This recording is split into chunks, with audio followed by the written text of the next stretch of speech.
It's really difficult being in America and doing this from here. I always wonder if it's maybe survivor's guilt of some sort that I knew how to get away. The awareness of the violence happening and the darkness, it does change me. It makes me feel like I have a purpose. There's been this circulation of thought saying that I've done this because I want to ruin my country's name, whereas it's quite the opposite. It's because I love my country so much. I think it deserves better. I think it can be better. I think we're rich in history, and we have the capabilities of being individuals who can create an incredible society. So why not create it?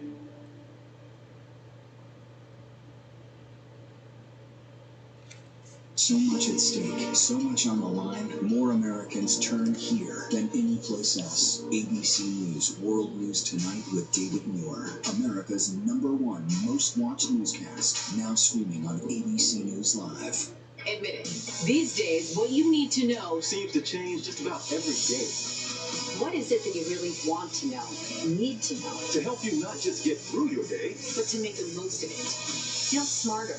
Feel better. Feel happier. Well, how about a third hour of Good Morning America? GMA 3, what you need to know. Now streaming on ABC News Live. It's all about you. Robin Roberts, George Stephanopoulos, Michael Strahan. Wake up with America's #1 most watched morning show. ABC's Good Morning America. The world may feel The out of your control, histograms but your happiness doesn't have figure to out be. to Learn point the for secrets our to happiness. based on Listen to the single 10% value Happier grouping, podcast. the Free on distinct Apple values ABC labeled News the honored bars, winner for the the second distinct straight year with values Edward R. labeled the Murrow Award for bars, overall the excellence in distinct television. values ABC labeled News, the bars, America's with each #1 such news. value Streaming centered on ABC under News its Live bar, 2020. with each True such crime, value cinematic, with real each drama, such value stunning centered reality. under its Follow the bar. clues. The bar. Hunt. True Crime 2020. Now streaming on ABC News Live. This is what being live is all about. This is ABC News Live. We're surrounded by squeezing into this Video now show person Instagram sim figures 2.4, 2.5, 2.6. Streaming straight to you, anytime, anywhere. You just met one friend right here.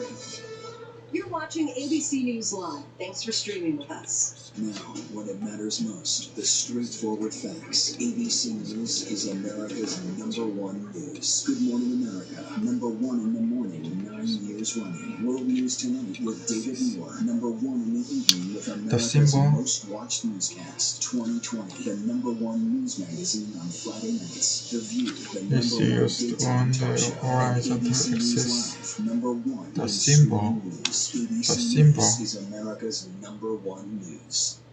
Is used on the horizontal axis.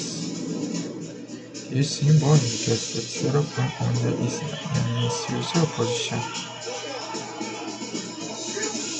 Whenever any such modification is made, whether on a vertical axis the symbol or some similar symbol should be used to indicate the fact. This was horrifying. Pure pandemonium. People scaling walls. Relative frequency histograms are better than frequency histograms for comparing two datasets. Erected on the mall, and the angle of the photograph in the news was the dome of the Capitol. Unbelievable, sickening. We love you. You're very special. Certainly not the first time that we have heard the president not come out outright and condemn violence and condemn riots.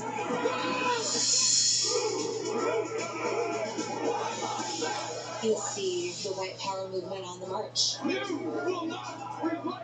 Like a monster that went into hibernation, and this was evidence that the monster has come out. The displays of racism and violence that we're seeing in the U.S. are certainly not new. It's a cancer in the fabric of this country. Part of this long legacy of people organizing over time.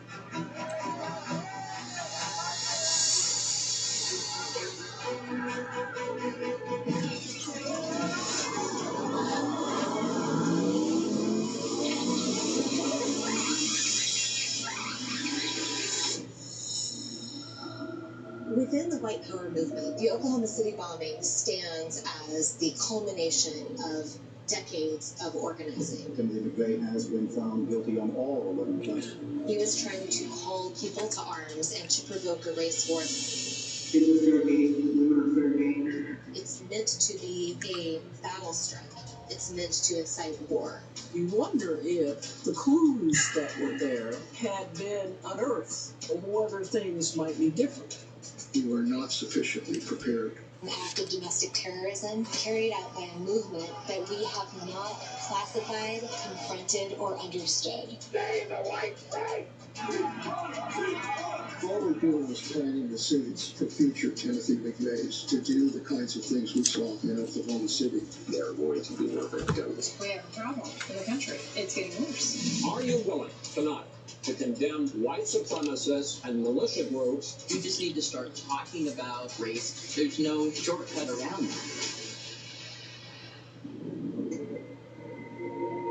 Relative frequency histograms are better than frequency histograms for comparing two datasets. To be honest, I have Relative frequency histograms are better than frequency histograms for comparing two datasets.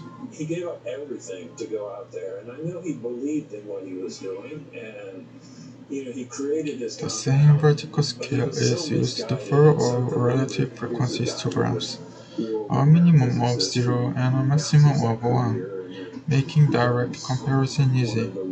The same vertical scale is used for all relative frequency histograms. I believe that revolutionary action is called for.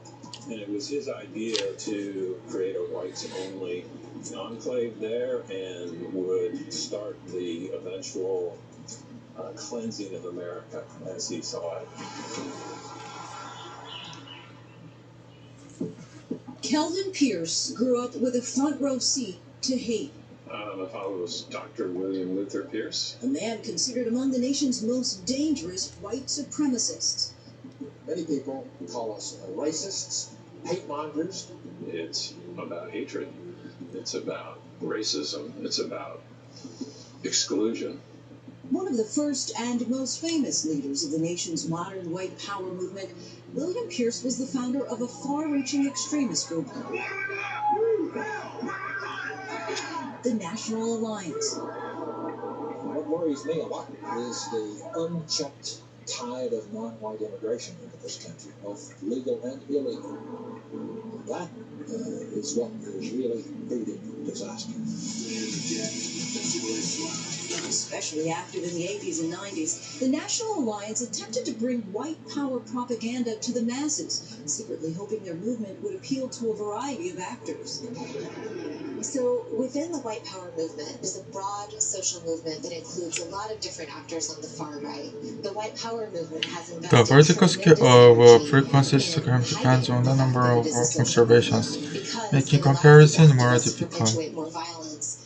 This whole movement was about becoming an enemy of the nation, to unseat the federal government, create civil disturbance, and for many people it's imagined as a way to provoke race war. Basically to create a whites-only homeland where only whites would live and exist with each other. And that was the goals of the National Alliance. And the White Power group came up with a new strategy to accomplish its goals. Done by people in small organization cells who didn't make a big splash in the news all the time, like some of the Nazi groups, the Klan groups. And everybody looked up to my dad. They revered him. They absolutely idolized him as their leader. Kelvin Pierce is in West Virginia, trying to find the old compound that today is still owned by his father's group. I guess I'm probably a little nervous. It's been almost 20 years since I've been there. I've only been there twice. Kelvin's father moved to this secretive compound after rising to white supremacist infamy with his novel, The Turner Diaries. And it's sort of like the Bible, the whole movement. It truly is the most violent exercise of what it would take to create an all-white state, nation, and world. To start this, in effect, almost a race war and bring down the federal government and establish a new form of government. The FBI has labeled the Turner Diaries as a manual of hatred. They were direct reflections of fantasies that he had about actions that he wished he could carry out himself. So when he saw an interracial couple, that would engender rage in him. His rage would lead him to want to kill those people, to murder them. And that's what happens in these books. But the violent writing soon turned from William Pierce's fictional fantasies to real-life tragedy.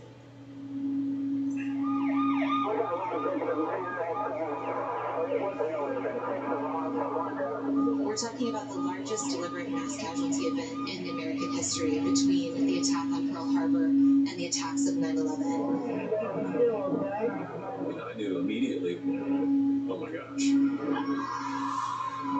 You can never know how many people would have been saved if this had been seen as the threat that it was at the time. In order to see whether such choices affect the shape or other aspects of the histogram. This is a hard story to face.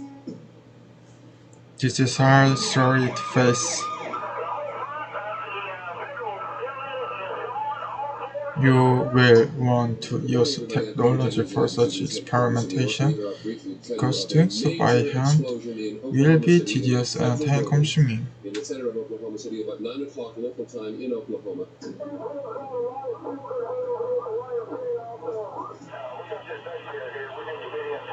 You will want to use technology for such experimentation.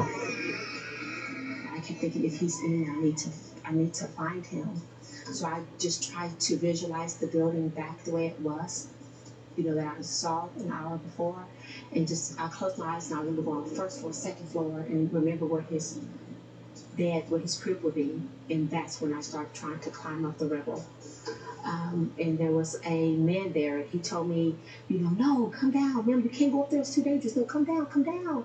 The baby she was desperately trying to find, her son, 16-month-old Tevin. And then they brought out a baby, and he brought the baby over, to me later on the CNN Village. And I recognized who the baby was. Then they brought out another baby, then they laid down another baby in a blanket, and then another baby, and then another baby. Helena Garrettson, who had been at the daycare center that day, was among those who did not survive. It's just the most devastating film. Everything fell on top. It's the most devastating thing I've ever seen in my life.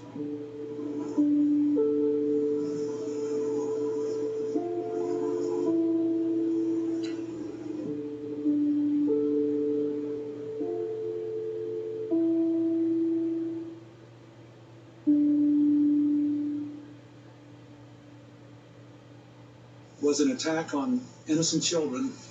We will find the people who did this. I ask all Americans tonight to pray. I can tell you this. The FBI and the law enforcement community will pursue every lead.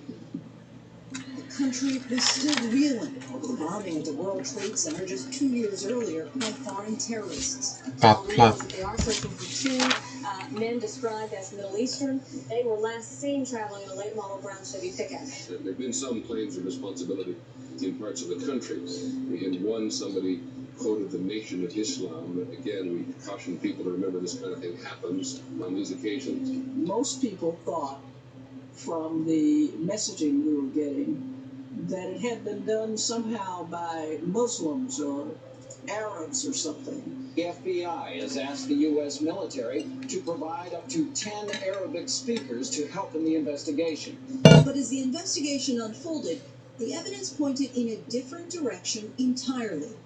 Early on in the investigation, there was a piece of the vehicle used in the attack that was quickly uncovered.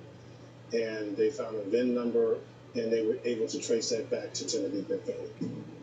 Timothy McVeigh, a 26-year-old man from upstate New York, was arrested within hours of the bombing.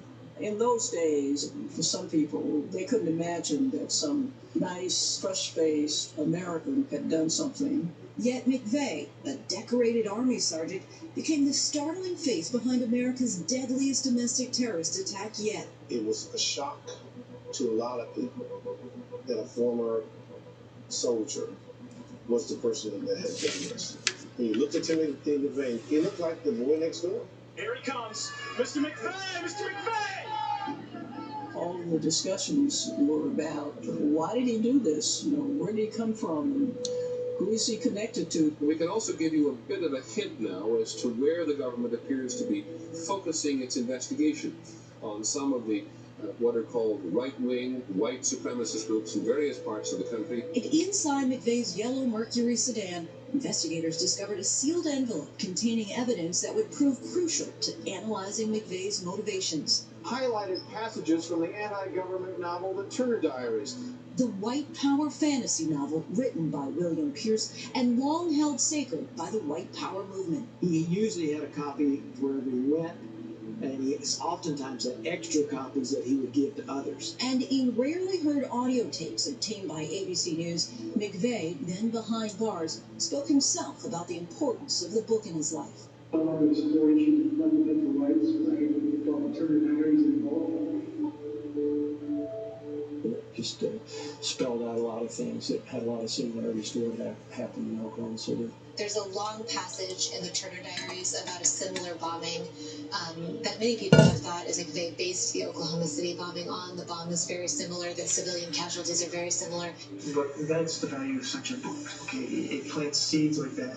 The Turner Diaries gave McVeigh not only a blueprint for action, but the location and identity of potential allies. He was looking for places where he could possibly hide if he didn't get arrested shortly after the bombing. Did you intentionally call the National Alliance in April 3 different times, leaving messages to talk to a representative? Why did you call? The primary reason was to get in touch with the guys, see if they had any safe havens. He'd actually reached out to the Turner Diaries author Pierce or his organization as a possible place, but they never got back to him. William Pierce addressed the attack himself in an interview with 60 Minutes back in 1996. When you learned that Timothy McVeigh was a devotee of the Turner Diaries, did you then say to yourself, hey, I wonder if I could have been responsible for some of that? No, I never did. Well, I knew that was typical Dad, because I knew that he absolutely would approve. And again, he would say that, these are unfortunate results of what needs to happen for us to accomplish our goals. Authorities never did tie the National Alliance to the Oklahoma City bombing, pinning the devastating crime on McVeigh and a few accomplices, including Terry Nichols and Michael Fortier. But it became clear that McVeigh's ties to white power groups ran deep. The women the survivalists, the quasi survivalists, and I can get along with them really well. It took me a while to accept that Tim had in fact joined the Ku Klux Klan.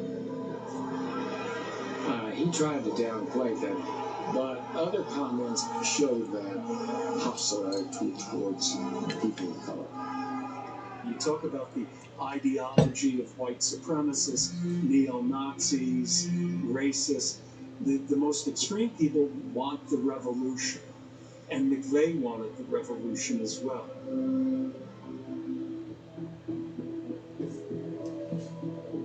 Within the white power movement, the Oklahoma City bombing stands as the culmination of decades of organizing.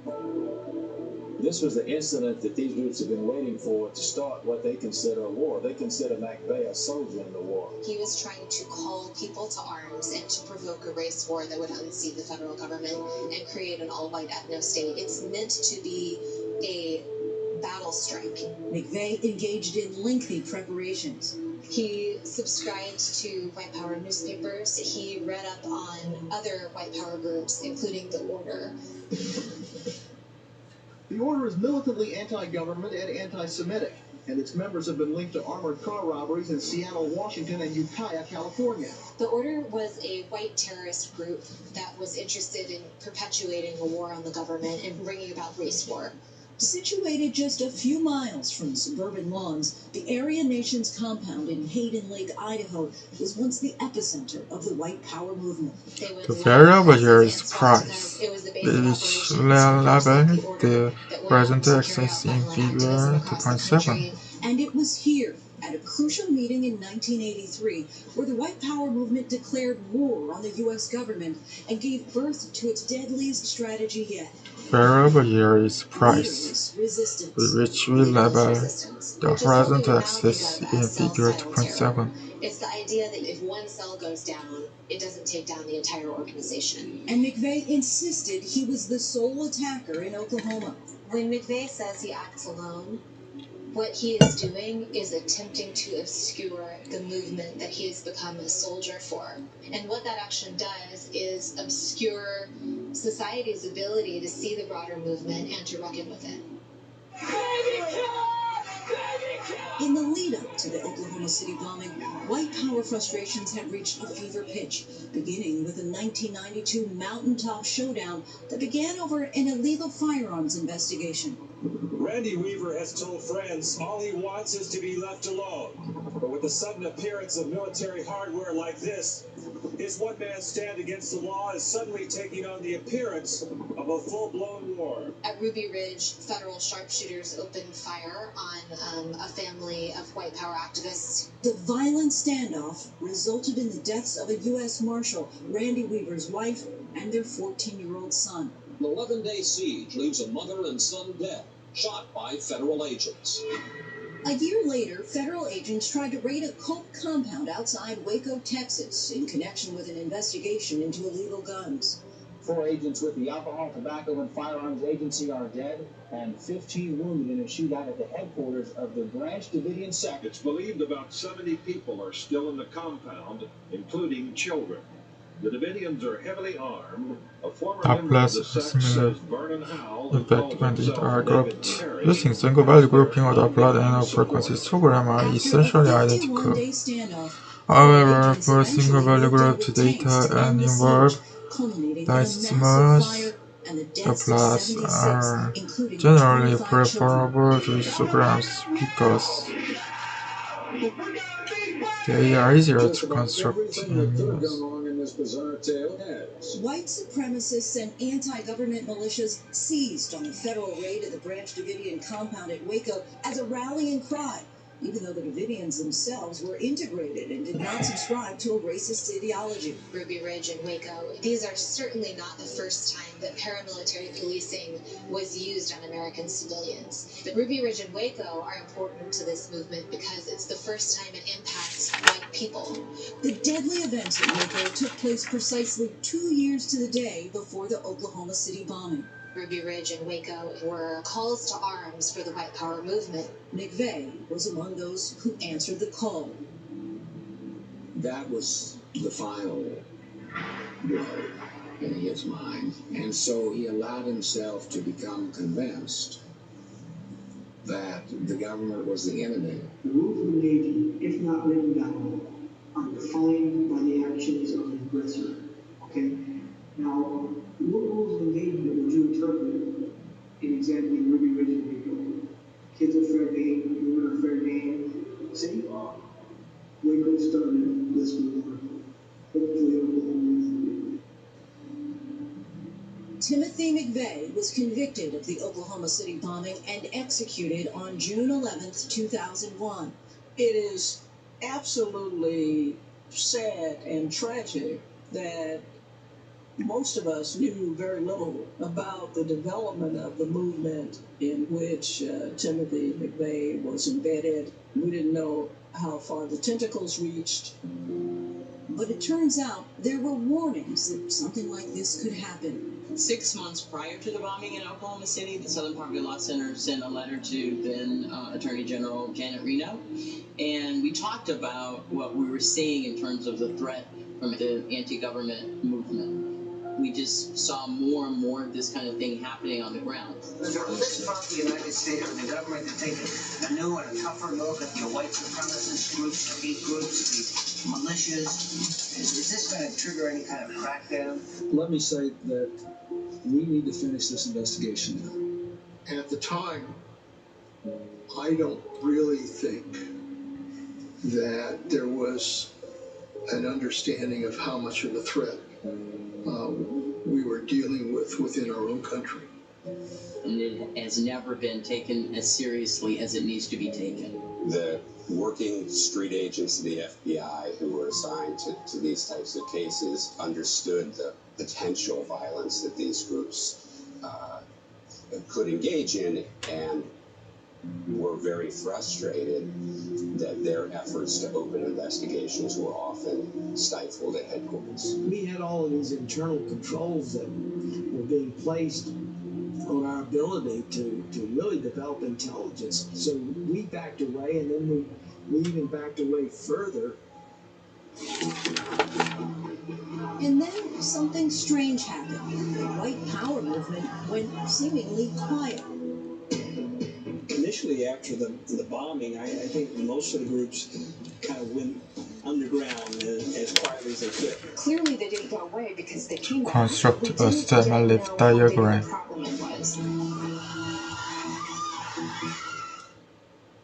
know what happened, and I'm not guilty.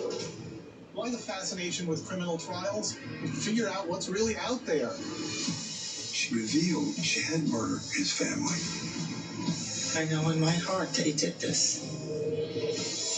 It's the time of suspicion. The ending's really tough. You don't know whether truth is going to be difficult to find unless you try to find it.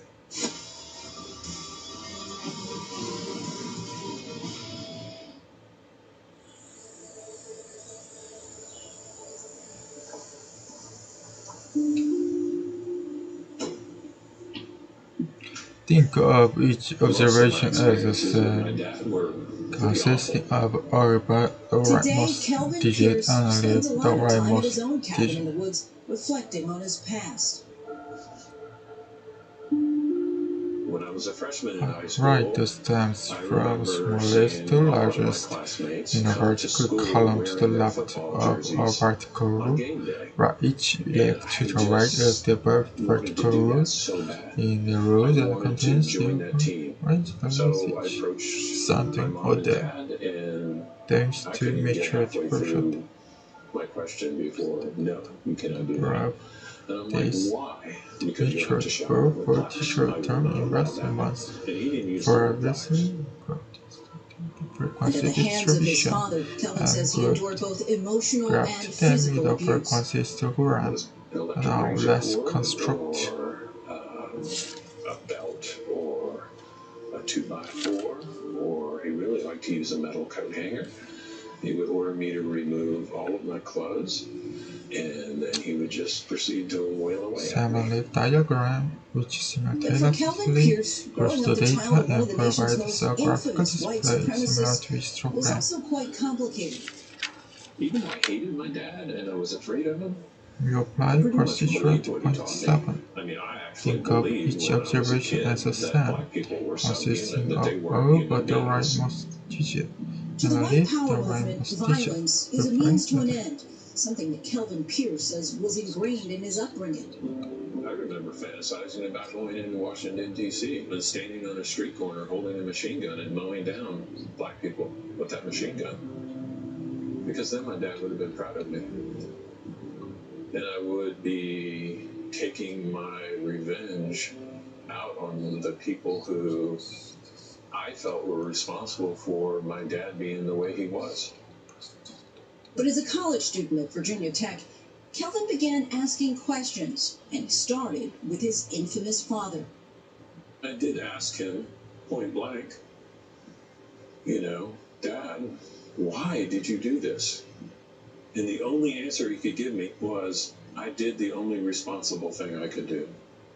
So he didn't see it as a darkness. What he saw it was, in his mind, was a true threat to what he considered was his kind, his race. That answer was not enough for Kelvin. I learned that I did not need to attach myself and my self-worth to all of the fearful and hateful thoughts that were continually running through my mind, and that I had a different choice. As the years went on, Kelvin fell out of touch with his father, who had left the family and moved permanently to his West Virginia compound. At the same time, across the country, Maximum violence upon them. the White Power movement, far from the spotlight of authorities, continued to add followers. This is a convention of bigots. They call it the 1986 World Aryan Congress. Mr. McVeigh! Mr. McVeigh! The 90s was kind of a heyday with Timothy McVeigh and Ruby Ridge and the militias of the day. That was kind of the last time that we seemed to, as a country, really grapple with this right-wing extremism. And as the years passed, officials would face another battle on the home front. This is a difficult moment for America. Today we've had a national tragedy. There was chaos in New York. Right, each leg to the right of the vertical route in the road that contains the 9/11 happened, and our focus shifted overseas. We took our eyes off the ball in terms of the threat from domestic terrorism. But while White Power compounds across the country appeared nearly deserted, experts warn otherwise. One shouldn't think that the movement is dead because the compound is empty, just that they have found other places from which to wage war. Indeed, behind the scenes, white supremacist groups were actually organizing and gaining strength. This movement opportunistically relocated to other places. I, Barack Hussein Obama, do solemnly swear. By 2008, the election of America's first black president brought on a surge of white power activism. I believe that there were so many people in our country that were so outraged by the fact that we had a black man as a president, and that it didn't fit their image of what a black man was. White power activists spent the years after Obama's election connecting with a first powerful number tool, in the table internet. point These are 12 activists who have been is online 70, since the early which goes 1980s. for a 0 to the right of the time 7. And from the very beginning, my Reading down the first column of table 2.12, we find that the second number is 62, But there really is which this goes celebration for now, a and there 2 really is a to the capacity right to of recruit the and time radicalize 6. people without ever meeting them in real life. Police say Dylan Roof walked into that Charleston church with a premeditated plan to kill. So the classic example there is Dylan Roof. In 2015, Roof murdered First 9 black number in parishioners in table Charleston, South 2.12 is the Carolina. 70, which goes for a 0 to the right of the same to 7. Murdering a black Bible group is facing the inside of a cold jail. I had to do it because nobody else is going to do the same as left KKK. Would you consider yourself a white supremacist? I do consider myself a white supremacist, sure. And white people are superior. Dylan Roof seems not to have had much contact with other people in the movement in real life, but was radicalized online. The reaction to Obama's presidency and what happened after that tells us that we're not post-racial and that many people did not appreciate the fact that he had got elected a president. So his election was not a symbol that we had solved the race problem. I will do my best to bring people together, not pull them apart. Honestly, places like Afghanistan are safer than some of our inner cities. By the 2016 election cycle, You are the most dangerous person to run for president in the modern history of America. Crooked Hillary.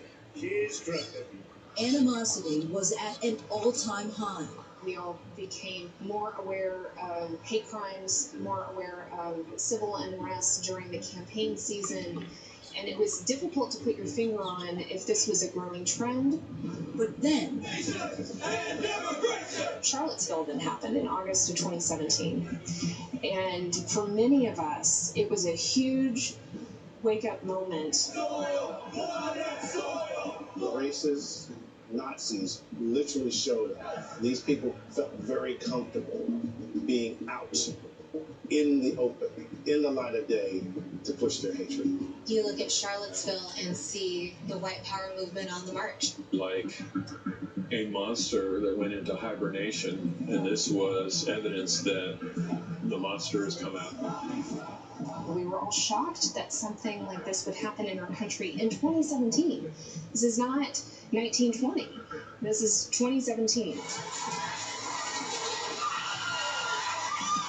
Charlottesville was a pivotal moment for me because watching those people march and carrying those torches and singing the tune that they were singing, "You Will Not Replace Us," that immediately transported me back to my childhood and to my father and to everything that he believed in and everything that he was trying to accomplish. when President Trump addressed Charlottesville, behind the scenes, counterterrorism officials were getting anxious. We were just hoping that he wouldn't get in the way of it. Instead, we got even a worse scenario. You also had people that were very fine people on both sides. The one thing the president could do is tell his, biggest supporters, tell them, don't take matters into your own hands. Do not be a vigilante. But he doesn't do that. If there are people in leadership positions who try to motivate people through that hate, what we're doing is we're planting the seeds of homegrown violence within our own country. After Charlottesville, the counterterrorism team at the Department of Homeland Security attempted to shift their focus to the threat posed by the white power movements by proposing increased data collection and upping the threat level designation. Add it to the national security strategy, add it to the national counterterrorism strategy. We offered a number of ways in which to prioritize this, and we were rebuffed multiple times over the course of 2018. In a statement to ABC News responding to these claims, the White House said, contrary to these meritless allegations, there is nothing more important to this president in protecting the U.S. from all threats, both foreign and domestic, and he has repeatedly taken strong actions to keep America safe.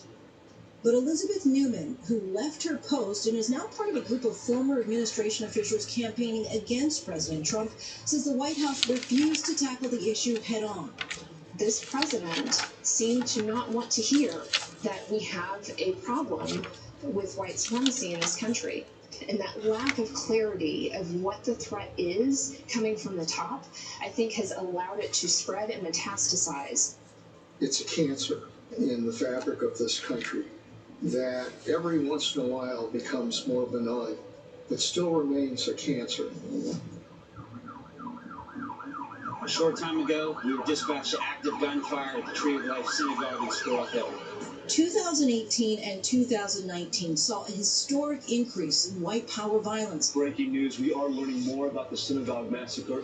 With the deadliest attacks against both Jewish and Latino communities in American history taking place. 11 people murdered at the Tree of Life Synagogue in Pittsburgh. Shoppers at the Cielo Vista Mall and Walmart running for their lives as those gunshots rang out. And 23 gunned down at an El Paso Walmart. Multiple fatalities. Hate has no place in our country, and we're going to take care of it. After El Paso happened, there was a lot of appropriate activity at the White House where they were examining what policy changes might need to occur. If we are able to pass great legislation after all of these years, we will ensure that those who were attacked will not have died in vain.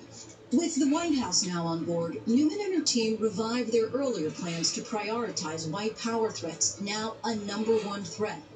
we've had more attacks and more deaths from right-wing extremist violence than from any other type of threat, including radical Islamist jihadism. Along the way, she says she received an unusual request by the White House. They directed me that your prevention plan is good, we want to support it. We can't talk about it in the framing of domestic terror. We need to talk about which we write in the first row to the right at the vertical row in figure 2.8b. We continue in this manner until the leaves in each row are in ascending order, as shown in figure 2.8b, which is the stem and leaf diagram for the days to maturity data. We have made it through another week together.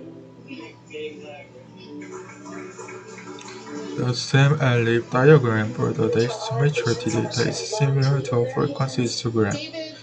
The stem and leaf diagram for the days to maturity data is similar to a frequency histogram for those data because the length of the row labels a class equals the frequency and the stem and leaf diagram. In our next example, we describe the use of the stem and leaf diagram. Stem and leaf diagram. Stem and leaf diagram. Well, for weeks, President Trump had been summoning people to Washington for the January 6th rally. He said, "Be wild. It's going to be wild." You saw him address his supporters, making it clear that he will not concede. There were lots of warning signs. Various groups, fringe groups, were talking about show up in Washington, make your voice known, don't let them steal the election. Nobody knows what the hell is going on. There's never been anything like this. We will not let them silence your voices. We're not going to let it happen. It started very much like a Trump rally. It started with the president's supporters gathered together. It has a lot of enthusiasm. So you felt that support. You felt the enthusiasm. I know that everyone here will soon be marching over to the Capitol building to peacefully and patriotically make your voices heard. But not too long after all of those people marched from the White House over to the United States Capitol, did things start to really take a turn. And when it did, it was absolute chaos. I remember looking up and seeing people scale the scaffolding, climbing the steps of the United States Capitol, and then moments later, people were bashing in windows, crawling through them.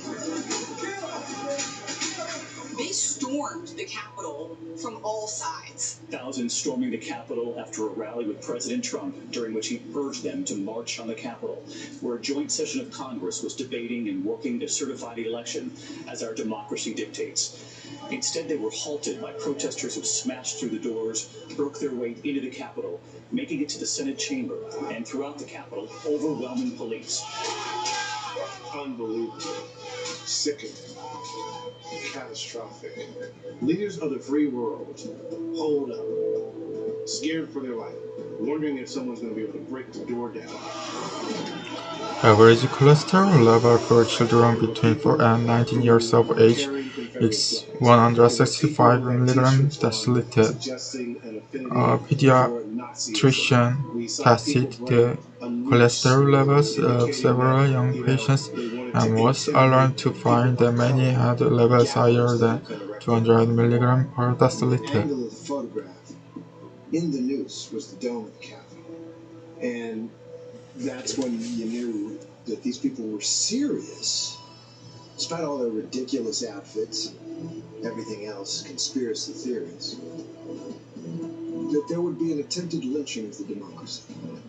Racism is a symbol of racism. And to see that waltz through that Capitol was offensive beyond compare. I know you're pain. I know you're hurt. Well, it's certainly not the first time that we have heard the president not come out outright and condemn violence and condemn riots. In Charlottesville, when you had white supremacists marching, engaging in violence, the president said there were very fine people on both sides.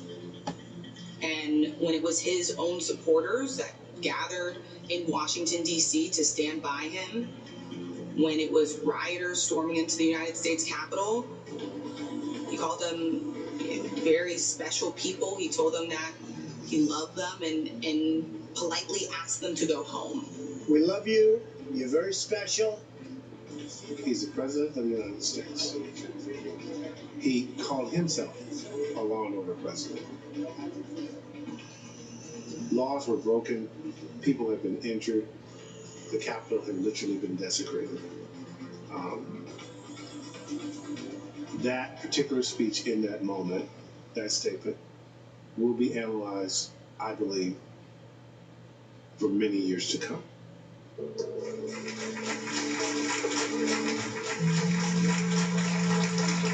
Are you willing tonight to condemn white supremacists and militia groups? Are you willing to do that? But do it. I would say almost everything I see is from the left wing, not from the right wing. So what are you saying? I'm willing to do anything. I want to see peace. Then do it, sir. Say it. Do it. Say it. You want to call him? What do you want to call him? Give me a name. Give me a white name. supremacists and white supremacists and right Proud Boys, stand back and stand by. But I'll tell you what. It was a moment unheard of in a presidential debate. He not only did not condemn them, he didn't even criticize them. He knows that his words matter, and he said that intentionally, and that should stoke fear in the hearts of not just Black Americans, but all Americans. Trump 2020! The nation's spotlight suddenly thrust upon the Proud Boys, an extremist far-right group founded in 2016. Its leaders describe themselves as a Western chauvinist organization, but experts we spoke with said they've made allies of white supremacists. The Proud Boys are a neo-fascist group that believes society is stronger when it's male-dominated and based on Western cultural values.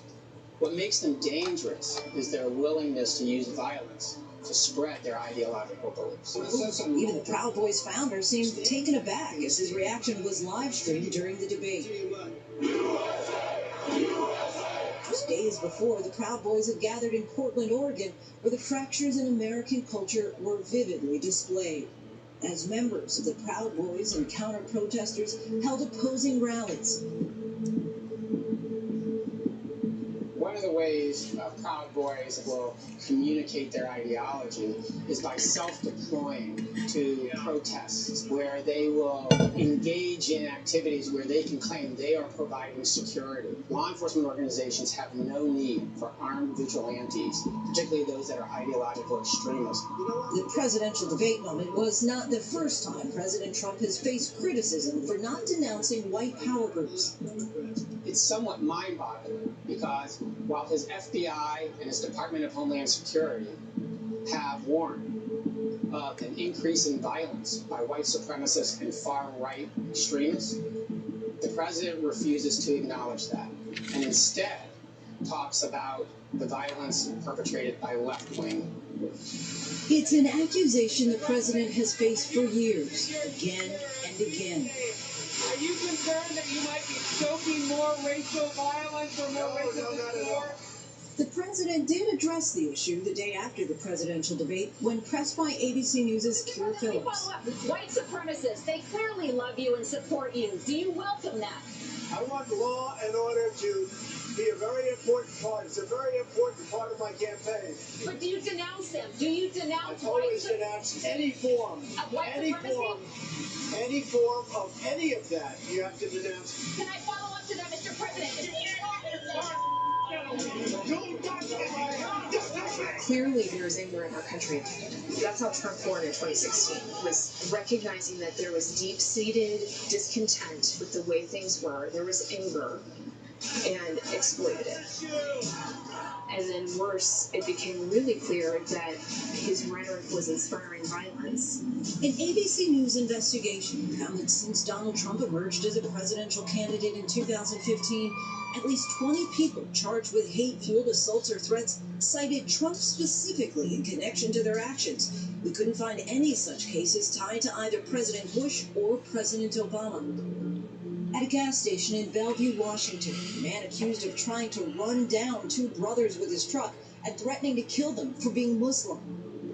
I said, guys, please get out of my country, because I don't like him. And this is why I like Trump. And he's doing the same thing as I feel. He wants him out of our country. Give me my back of my head, bro. This is for Trump. But even a president's rhetoric and a collection of cases citing him can't truly account for what's unfolding across America right now. Racially motivated violent extremists over recent years have been responsible for the most lethal activity in the U.S. And it turns out some of those violent extremists arrested by the FBI in recent years have been motivated by someone long out of public consciousness for most Americans, none other than Timothy McVeigh. Deadly stabbing of two good Samaritans who rampage on a Portland train. 35-year-old Jeremy Christian. Police say Christian stabbed and killed 23-year-old and 21-year-old Brandon Russell in a room upstairs, weapons and a framed picture of Oklahoma City bomber Timothy McVeigh. In 2018, Russell was sentenced to 5 years in prison for possession of an illegal device and storing explosives. He had a portrait of Timothy McVeigh on his nightstand. The guy has become this hero in the anti-government movement. Another case in 2017 targeting Oklahoma City once again, just 4 blocks from the site of the Murrah building bombing. We had information that a man named Jerry Drake Varnell intended to destroy a building with a large vehicle-borne IED similar to that of McVeigh. 23-year-old Jerry Varnell is behind bars, accused of plotting to blow up a bank in downtown Oklahoma City. What was your reason? Why did you do it? Repeatedly, Varnell referred back to McVeigh. He specifically wanted a 1,000-pound hand-foe device, which is the type of explosive McVeigh had used. McVeigh said the children that were killed in the Murrah building were collateral damage. Mr. Varnell made a comment that you have to break a few eggs if you're going to make an omelet. But we were able to, through the course of the undercover operation, take some measures to ensure the material he was dealing with was incapable of exploding. Varnell assembled what he thought was a live bomb in a shipping container, and under heavy surveillance from the FBI, drove it to downtown Oklahoma City. The man came from the north, turned right into the alleyway. Mr. Varnell was there for a very brief period of time, then left on foot, walked south to the getaway vehicle. And the instructions on how this particular bomb would work, per his desire, would be dialing a telephone number into a cell phone. And he dialed that number 3 times to try to detonate the device. Earlier this year, Jerry Varnell was tried and convicted in a courtroom right across the street from the site of the bombing 25 years earlier. He was sentenced to 25 years in prison. It's a story of a whole web of people who are invested in that kind of violent action, who want events like this, who worship McVeigh as a saint, who take him as inspiration in the present. For people who deal in hate, for people who deal in divisiveness, there is concern that the images that we saw unfold. Grouping or grouping data by hand can be tedious. You can avoid the tedium by using technology. In this technology segment, we first present up and step-by-step group quantitative data using single-value grouping. Because they want a civil war. That's one of the principal tenets of many of these groups. They want black and brown and white people to be at each other's throats, fighting in the streets. That's what they want. And there's a real concern going forward that there's someone out there who's going to be thoughtful, who's going to internalize all that hate and manifest itself in a way that would be horrific. And once one law enforcement source said, you fear that there's a Timothy McVeigh out there right now who saw all this, who's angry about the death of the woman, who's angry that the president that they somehow and for whatever reason identify with is going to leave office. TI-8384 plus users. At the time of this writing, TI-8384 Plus does not have a built-in program for single-value grouping. However, a TI program called Tally using technology to obtain The relative 1995 Oklahoma City bombing remains the deadliest See homegrown distributions terror attack in update. American Thank you very history. much. But to look back at history is to see a long line of other racially motivated episodes well before it. Paper household.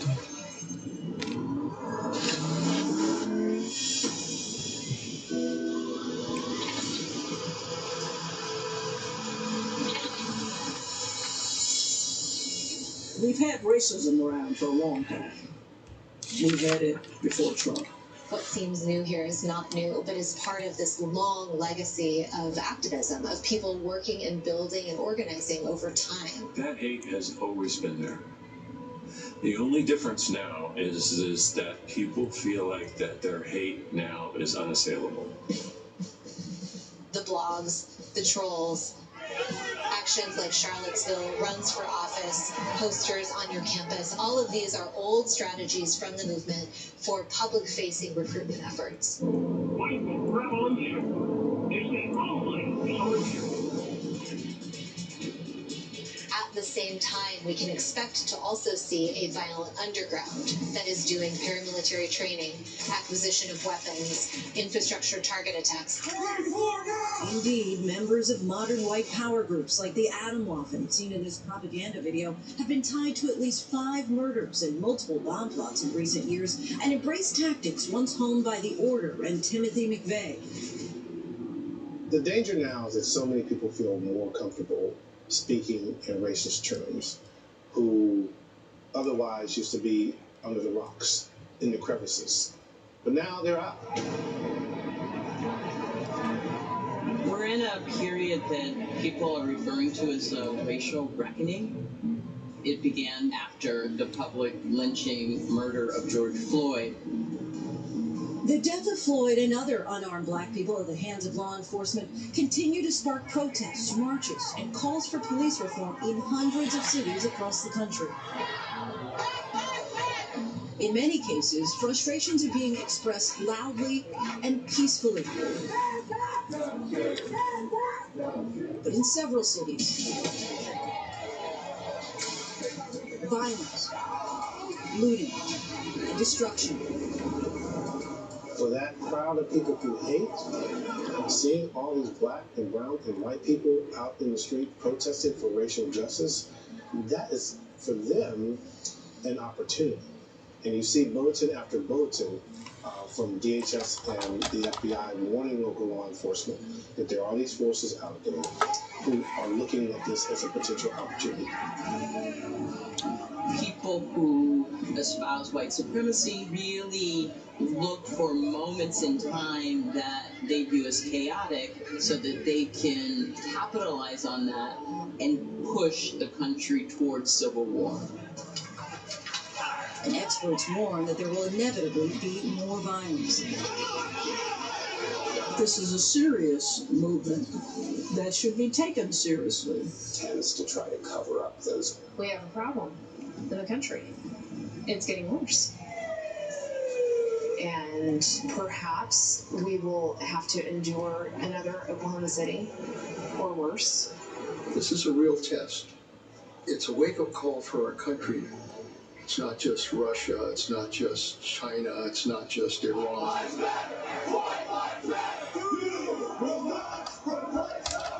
The reality is our country can collapse not just from foreign adversaries. We can collapse from within. And Oklahoma City is a reminder of that fact.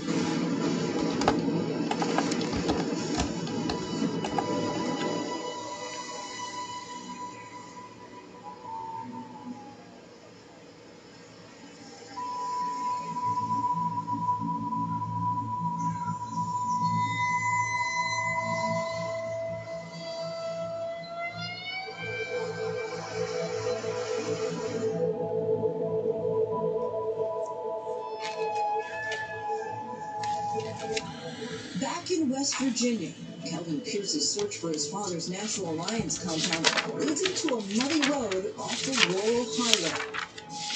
This is it, the road leading to my dad's compound.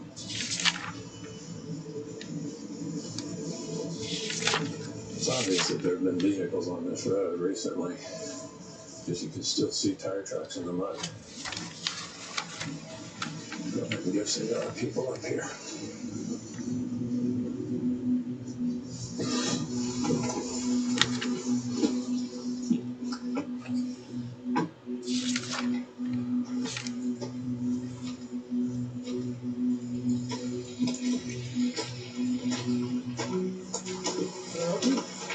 My name is Kelvin Pierce.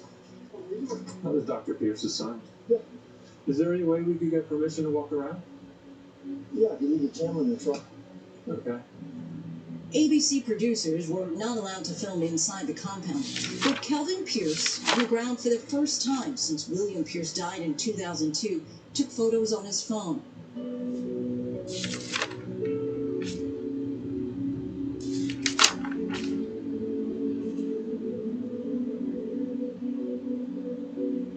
Got to see my dad's trailer where he lived and where he died, and just brought it all back. And to Kelvin's surprise, the compound is no longer empty. It sat garrulous for years, but now they have people here and they're working on the property and they're kind of trying to bring it back to life.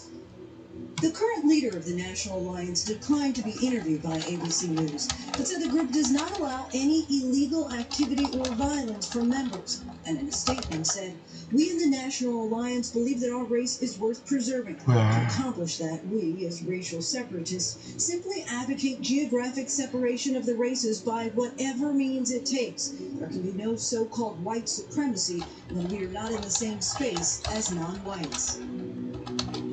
Kelvin spoke to Williams over the phone about his father and the future. He said, everybody thought we were down and out, but we're back. He said, we are definitely back. For Kelvin Pierce, it has taken many years to come to terms with his upbringing.